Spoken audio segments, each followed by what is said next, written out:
Señor Pons, muchísimas gracias por recibirnos en esta oportunidad para conversar sobre el tema del gran maestro Porras. Yo quería preguntarle en primera instancia cómo era la personalidad del embajador Porras. Porras tenía un sentido del humor notable, ¿no? Y le gustaba mucho enfrentar a los discípulos suyos que íbamos a trabajar a su casa, que es una casa biblioteca, ¿no? Y se desternillaba de la risa cuando nos enfrentaba por las cosas que nos decíamos, no sin insultos ni nada, ¿no? Y se desternillaba de la risa. Era un hombre con un carácter muy dado a la risa, ¿no? A la risa, y pese a que no tuvo padre, porque hubo una tragedia tremenda, ¿no? El padre de él, la madre de él, ellos vivían en ese momento en Barranco, en casa de su familia, y las señoras todos los días salían a la plaza de Barranco, porque era la casa quedaba, y se sentaban en una banca y adquirían una idea de como derecho de propiedad de esa banca. Entonces, un día la madre de Porras sale y cuando llega encuentra que hay una señora sentada en esa banca, ¿no? Y entonces ella le recrimina que se haya sentado en esa banca, ¿no? Entonces se produce una discusión entre las señoras, ella estaba con su marido y el padre de Porras llega, hay una discusión y el hombre que era ecuatoriano y que había salido huyendo de Ecuador porque había asesinado a un hombre allá, lo desafía a duelo. El padre de Porras no sabía ni manejar una pistola de juguete. Entonces va al duelo y matan al padre de Porras. Nos habíamos quedado en el duelo que había sostenido el padre del embajador Porras. Bueno, y en este duelo podía ser a pistola, podía ser a espada, ¿no? Y el padre de Porras elige pistola, pero él nunca había manejado una pistola en su vida. Así que llega el duelo y le meten un balazo y lo matan. Entonces, esto es una situación muy trágica, ¿no? La vida de Porras cambia completamente, ¿no? Y con el tiempo, ¿qué ocurrió con su padre? Y con el tiempo, en el colegio, él era muy dedicado a sus estudios, ¿no? Le gustaba escribir, ¿no? Ya desde el colegio, donde empezaba a escribir cuentos, ¿no? Y había un profesor que lo estimulaba. Bueno, entonces ya después ingresa a la universidad, a San Marcos, ingresa a la Universidad de San Marcos, no, era muy simpático, de muy buen humor, se rodea de amigos y bueno, luego se termina los estudios, no se llega a graduar en ese momento, ¿no? Y bueno, entra al Ministerio de Relaciones Exteriores como amanuense, ¿no? Y trabaja en la biblioteca. Luego, había el problema de límites con Chile y él, que era muy acucioso, trabajando en la biblioteca, examina todo lo que había que examinar. Y siendo todavía un amanuense, participa pues en estas negociaciones, ¿no? Con un liderazgo, porque era el que más conocía este tema.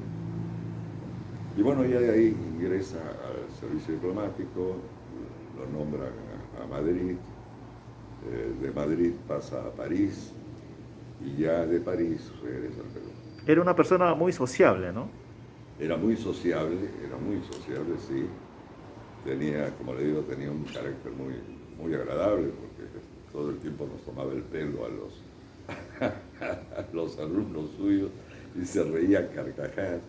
Y a él le gustaba enfrentarme a Hugo Neira, que también era su discípulo, ¿no? Y entonces nos enfrentaba, nos daba un tema nos enfrentaba y entonces ahí se desternillaba de la risa, ¿no?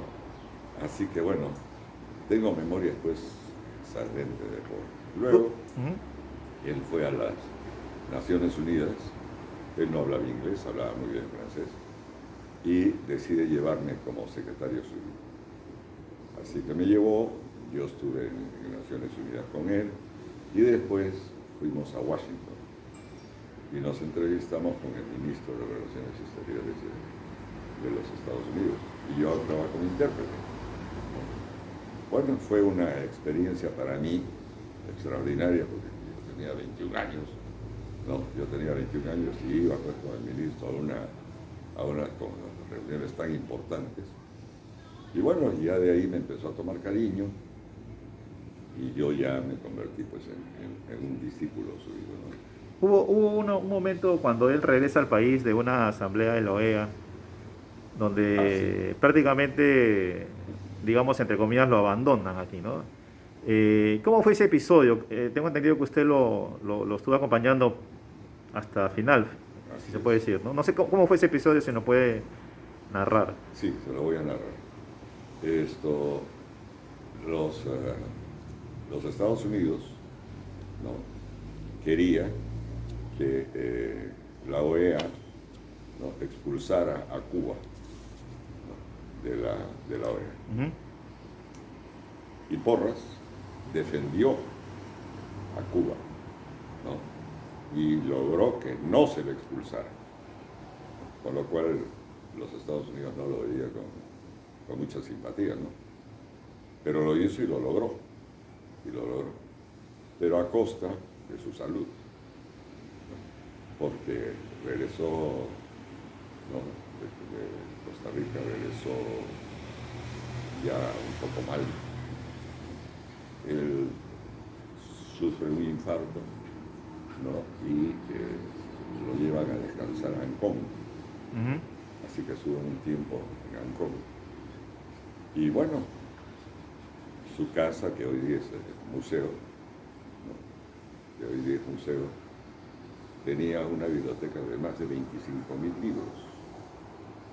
Era una biblioteca impresionante y era abierta a los estudiantes de las universidades de San Marcos y la Católica, ¿no?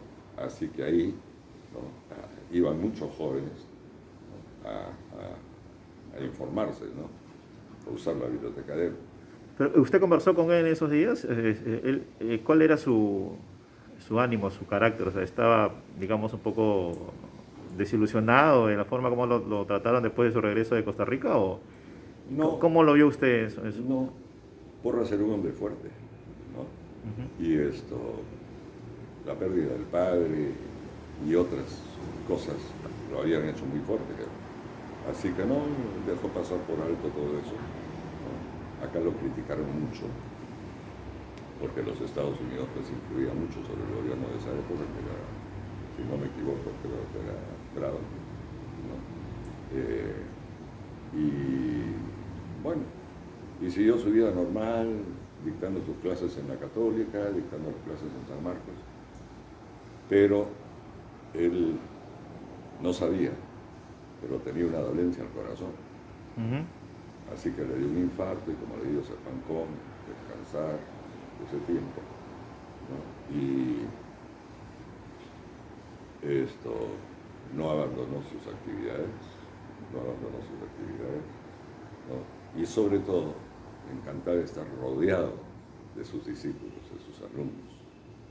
Le encantaba estar Claro. rodeado, ¿no? ¿Usted, Porque usted podría catalogarlo, cómo se podría catalogar ahora al embajador Porras? ¿Era un liberal en ese momento? él siempre fue un liberal. Él siempre fue un liberal. No era pues un fanático ni nada por el estilo, es un liberal. Y bueno, políticamente era de centro, no era de izquierda ni de derecha, era de Porque entre sus discípulos tenía, por ejemplo, a Lotoro Boneira, a a Vargas lo- Llosa, que venían así es. con unas ideas comunistas, ¿no? De que habían militado en esas corrientes, y después tenía también a otros que venían con otro pensamiento, ¿no? ¿Cómo era esa convivencia? Porque supongo que él en algún momento ha tenido que reunirlos con usted también a conversar, a debatir, a polemizar, ¿no? Todos los días, Ujú. ¿no? Él tenía su salita y entonces tenía un sillón aquí y otro allá y nos invitaba a sus alumnos, ¿no? A conversar, nos invitaba a conversar de diferentes cosas. Pero él políticamente era un hombre de centro, no Ujú. era de izquierda. Ahora sería, digamos, ¿cómo sería en estos momentos? O sea, ¿cómo sería catalogado en este momento? ¿Cómo sería catalogado? Ajá. ¿Qué tendencia política podrían haberlo tenido? Él no, él a pesar de haber sido ministro y haber sido político, no era pues un hombre de cabeza cerrada, no era un hombre abierto. Señor Ponce, entonces nos quedamos en la posición política que podría ser catalogada ahora Porras. O sea, ¿cómo sería catalogado en estos momentos? Demócrata, ¿no? Ni de izquierda ni de derecha, De centro, digamos. de centro, ¿no? Y curiosamente, a pesar de que él había participado en política, no le interesaba tanto, ¿no? Manuel Prado, Pardo, no, Manuel Prado, ¿no? El Ajá, presidente, claro, sí, claro. eh, decidió hacerlo ministro de Relaciones Exteriores. Y él había tenido un infarto. Entonces, el presidente va a la casa de Porras y le toma el juramento en su casa. Él estaba convaleciente todavía. Y fue un extraordinario ministro de Relaciones Exteriores, ¿no? Culto, sabía pues todo lo que había de saber de relaciones internacionales y era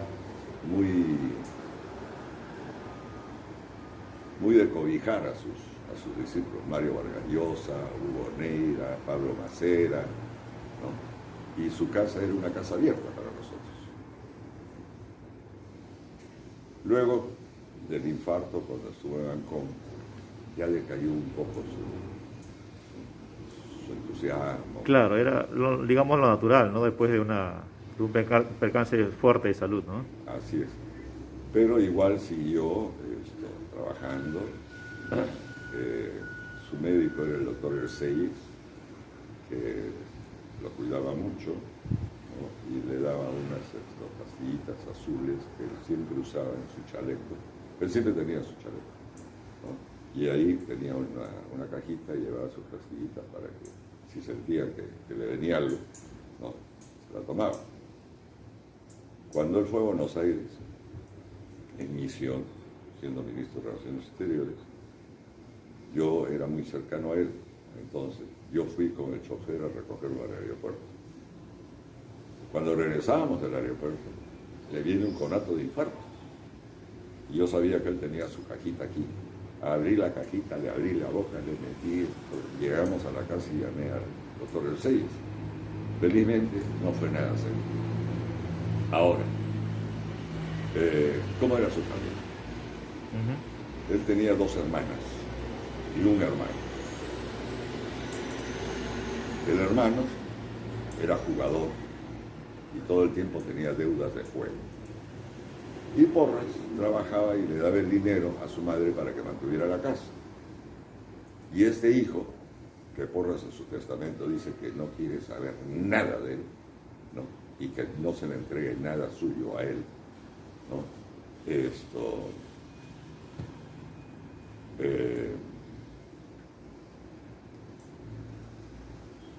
Lo tenía vetado, no podía entrar a su casa, no podía hacer nada.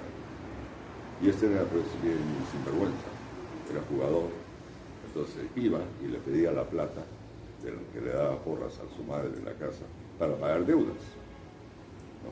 Ujú. Así que yo nunca lo conocí, nunca lo vi, ¿no?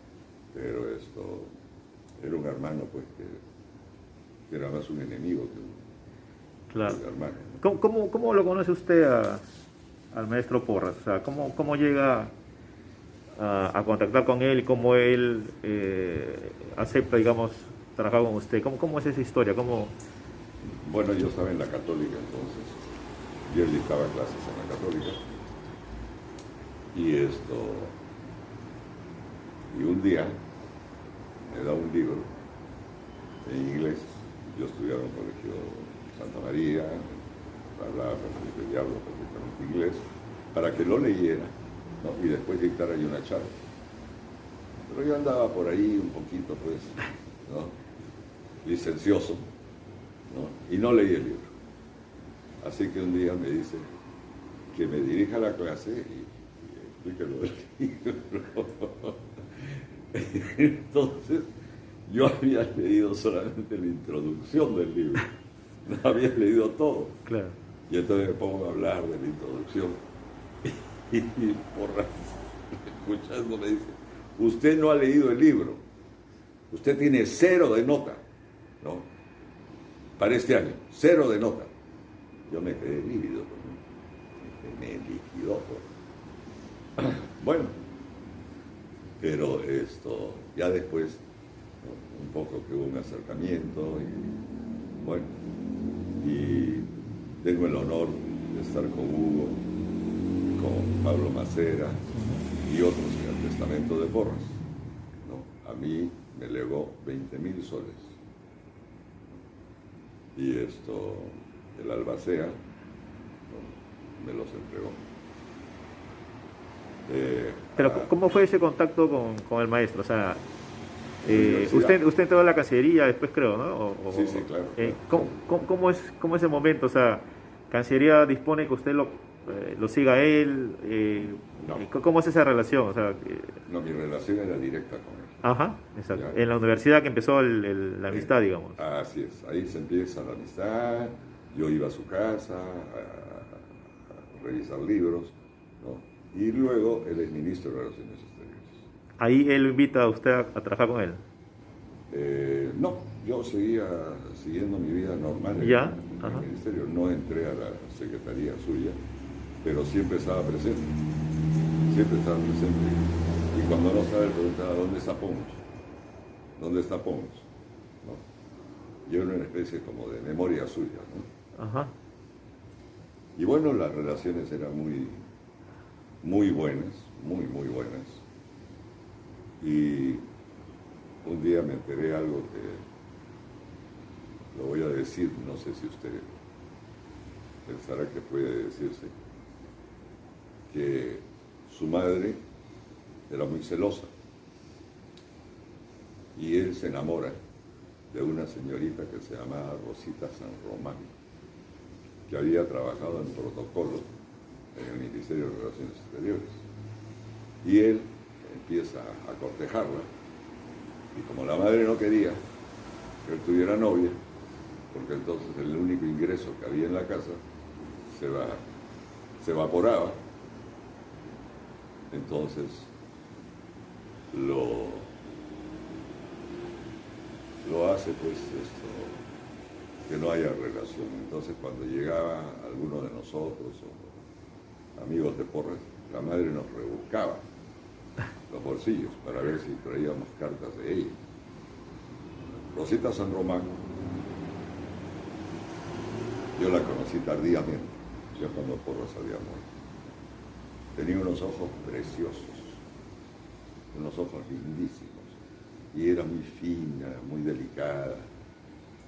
Pero la madre pues quería que le siguiera pagando el mantenimiento de la casa. Entonces Porras, con el primer infarto que le da, se va a Ancón, como le dije, ¿no? Y se distancia de Rosita,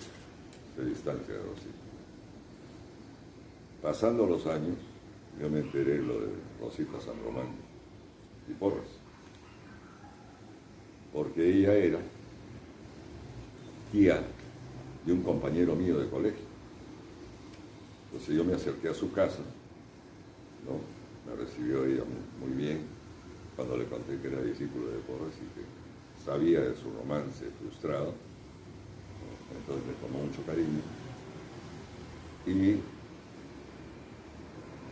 un día le digo a Porras, Porras, ¿por qué no ha llamado usted alguna vez a Rosita Salomón? Le dijo, no me hable, no me hable, no quiero saber de eso. Pero yo me fui a la casa de Rosita. Y luego, un día le digo, doctor Porras,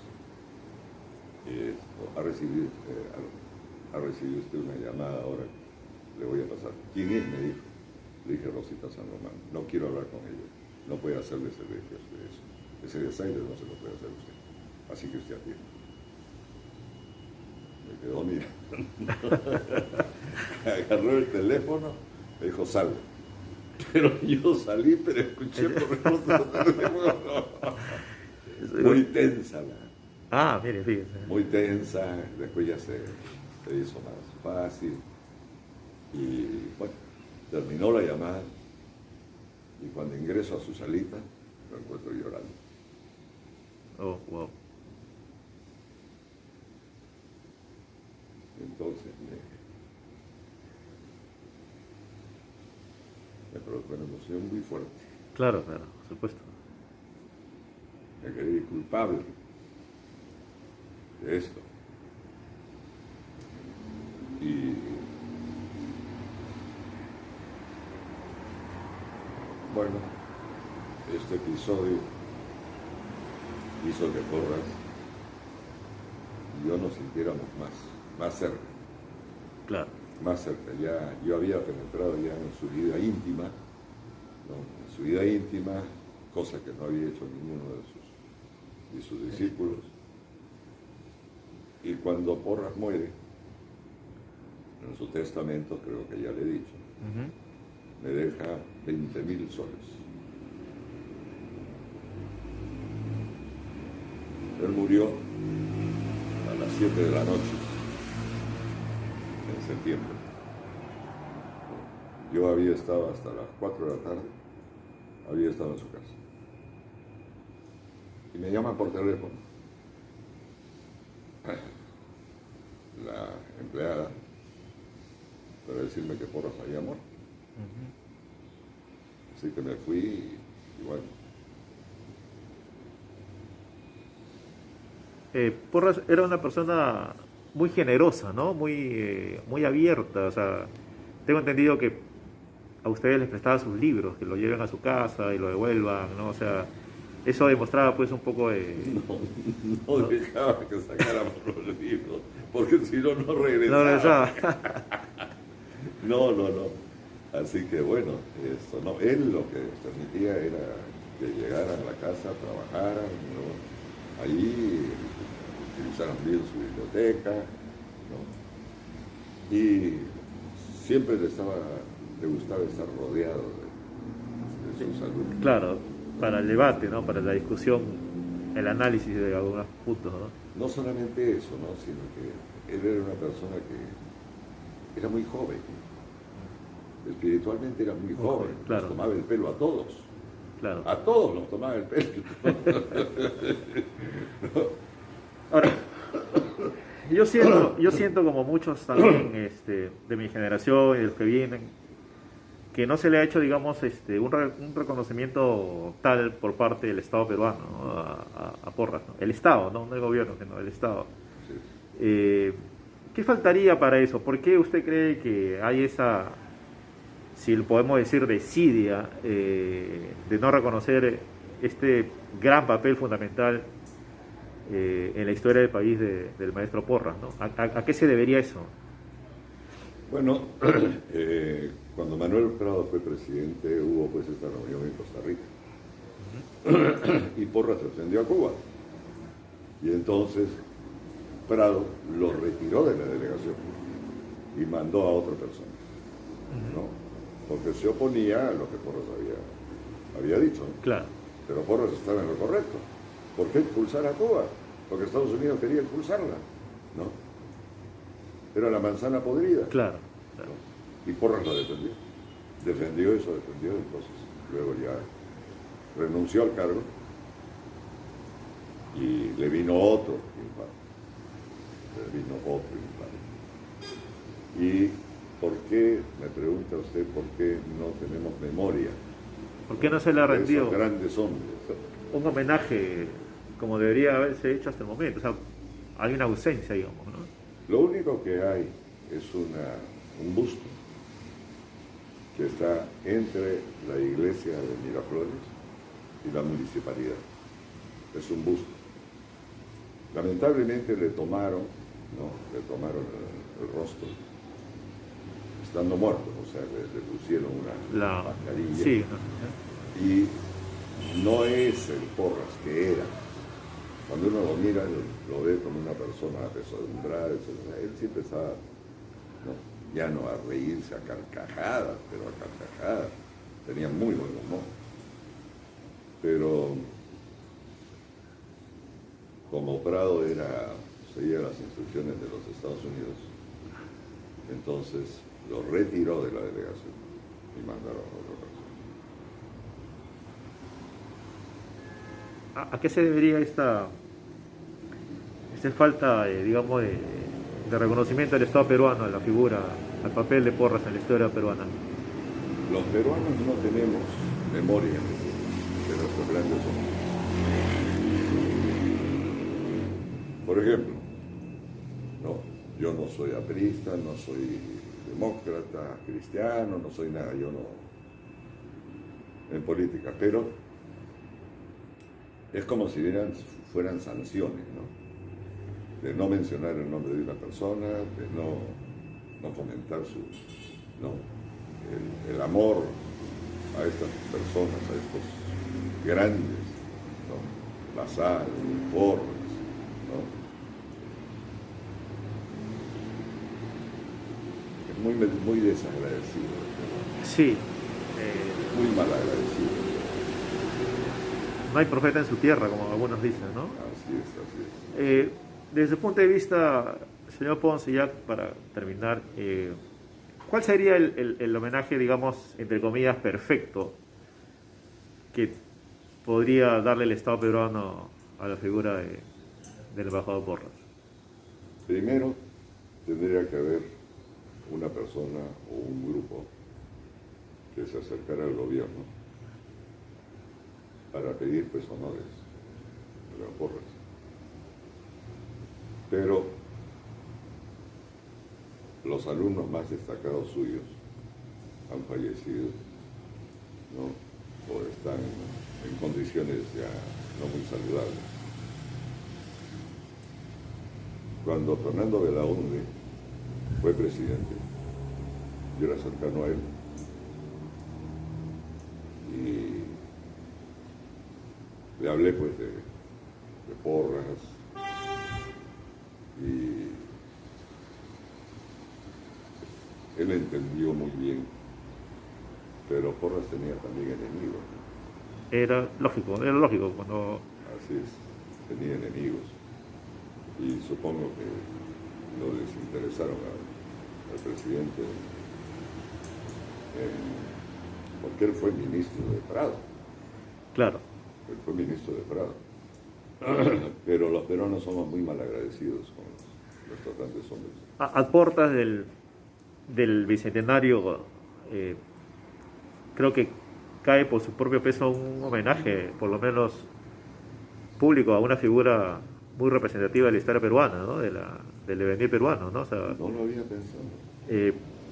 Es una buena oportunidad. Es una buena oportunidad, digamos, como para resarcir, claro, no solamente la falta de homenaje a Porras, sino a otros insignes peruanos que han quedado en el olvido, ¿no? Por X razones, políticas, de repente económicas, ¿no? Algunos odios personales, pero que han sido, digamos, extraídos de la historia peruana, pero que por la calidad de su trabajo es imposible que se pueda olvidar, ¿no? No, imposible. Entonces, es el caso del maestro Porras, y en habría tiempo todavía suficiente como para que el bicentenario pueda, digamos, reconocer esa figura preponderante, ¿no? Buena idea. ¿No? Y como usted dice, armar un grupo de notables, discípulos aún del maestro Porras que todavía están operativos, entre comillas, y hacerle un homenaje. Yo creo que en la sencillez está la elegancia. Así es. yo creo que mientras menos pompa haya, hay más significado. Así es. Y va a tener, digamos, mayor rebote en los medios. Entonces, le planteo la idea a usted, de repente podría ser, y buscar la forma de repente editar sus libros, algunas ediciones populares de repente, ¿no? Ahora que está de moda el internet, subirlo ahí, ¿no? Para que la ciudadanía en masa pueda reconocer su pensamiento, ¿no? A la profundidad como él experimentaba el país, ¿no? Y su preocupación por su desarrollo, ¿no? Y quizás acompañado de una conferencia, ¿no? Donde Voy a hablar con Hugo. sí. Es más, inclusive aprovechando la fuerza de la tecnología, se puede hacer una conferencia internacional o de citar por Zoom a alguien del extranjero que lo pueda haber conocido mejor, para que no sea solamente las voces peruanas las que expresen su grandeza, sino también el papel. Es que aquellos que eran de su generación han muerto.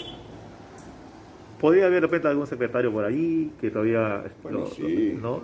está Pablo Macera, ¿no?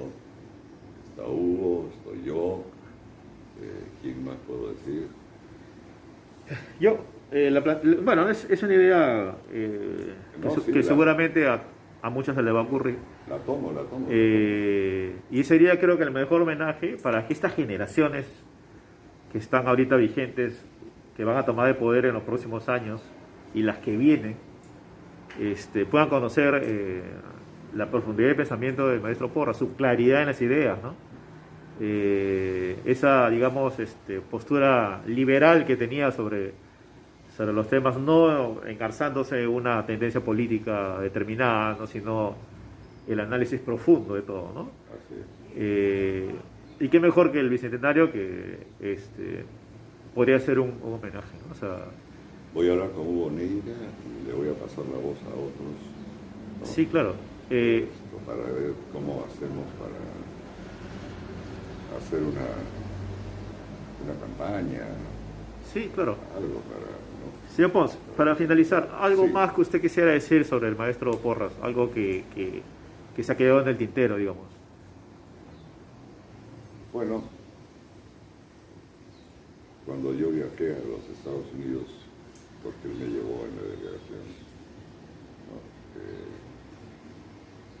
Hubo una situación con lo que sería el ministro de Relaciones Exteriores de Estados Unidos, que conversando, Porras, yo y él, yo le dije pues que Perú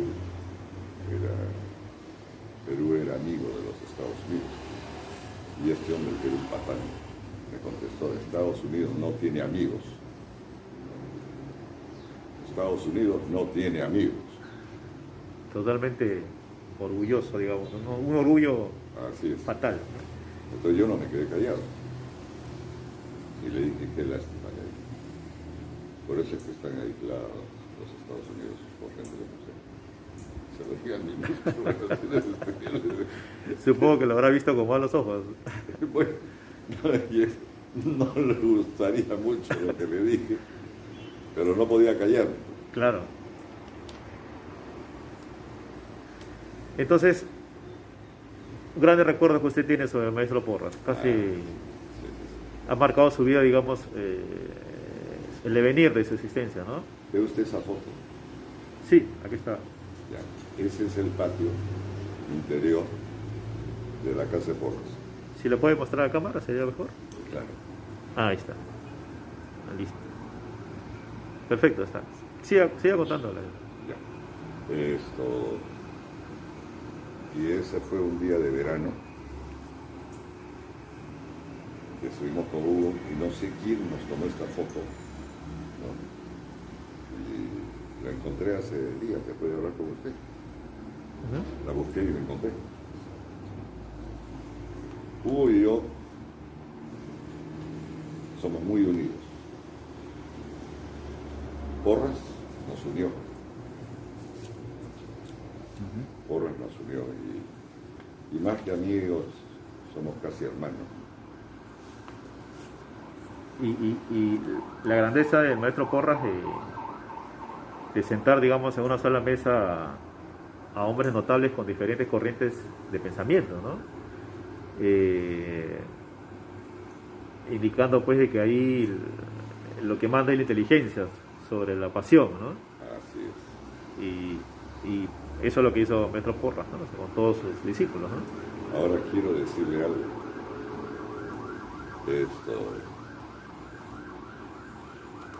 Yo le había hablado de Rosita San Román. Ajá.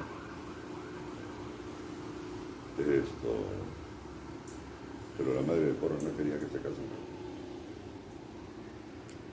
Cosas del destino. Y él pudo haber sido muy feliz con Rosita. Muy feliz. Ya muerta su madre, muy feliz. A mí me dolía.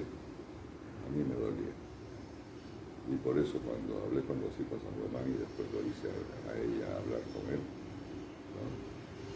Él creo que se sintió muy emocionado, por supuesto, como le digo, cuando estoy llorando.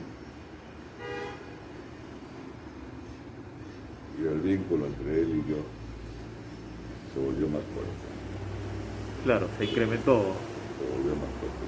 Yo había invadido su privacidad. Claro. Era una insolencia. No, él no lo tomó así. Eso es indicador de la gran nobleza de espíritu que tenía, ¿no? Así es. Compartir esos sentimientos. A veces para las personas las emociones internas, los sentimientos de amor son muy íntimas, ¿no? Así es. Y compartir eso con una persona ya es una cuestión de complicidad, ¿no? Exacto. De intercambio de ideas, de compartir, de hablar, de dialogar sobre algo que es tan reservado, ¿no? Así es. Y eso parece que usted lo logró con Maestro Porras en este caso, ¿no? Sí. Entonces, finalmente, ¿cuál sería el mensaje de usted a las nuevas generaciones sobre el Maestro Porras? O sea, ¿por qué hay que leerlo? ¿Por qué hay que buscarlo? En primer lugar, hay que hablar con los catedráticos de las universidades. Porque Porras está olvidado. De otro lado, voy a buscar algo que usted ha mencionado, de hacerle, de que el Ministerio de Relaciones Exteriores le haga un homenaje a Porras. Le hago un homenaje a Porras. Voy a hablar con mis colegas del Ministerio, ¿no? A ver si es que se le puede hacer un homenaje. Porque ahora, ¿qué mes estamos? Octubre, Octubre. 15 de octubre. Se nos pasó septiembre. Bueno, pero ir preparando algo para hacerle un homenaje a Porras, ¿no? Sí, claro, sería un momento extraordinario y a la vez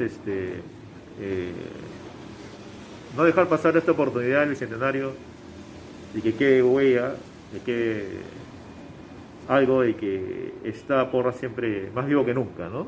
Presente. La idea es decir a la gente que el maestro Porras está presente, como usted dice, y más vivo que nunca. Es una persona, creo que inolvidable para la historia del país, ¿no? Para quien quiere entender al país, necesariamente, ¿Quién se acuerda de Basadre? poquísimos. Nadie. Yo le aseguro que si a estos candidatos que están, al señor Forsyth, usted le pregunta, o sea, ¿quién es?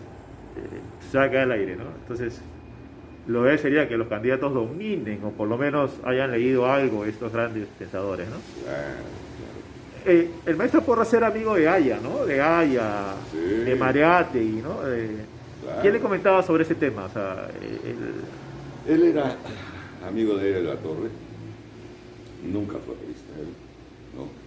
Pero eran muy amigos, ¿no? Y tenían reuniones, conversaciones, ¿no?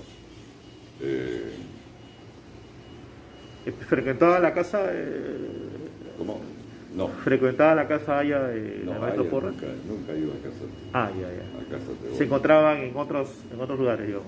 Sí, a veces en la universidad, a veces el Ministerio de Relaciones Exteriores, cuando había algún homenaje a alguien, pero sí se respetaban mis homenajes. Y en el caso de Mariátegui también. Mariátegui fue temprano, fue mucho más temprano. Claro, claro. Pero no hubo una relación como la de Ayatollah. Claro. Era más distante. No quiero decir que era por cuestiones de que no se gustaran sus ideas, sino porque no había oportunidad. Claro, claro. No había oportunidad. Ahora la casa de Porras ya es museo, biblioteca. Así es. En algunas cosas, ¿no? Así es. Señor Pons, finalmente, ¿algo que usted quisiera añadir a la entrevista? Mire, Porras influyó mucho sobre mí.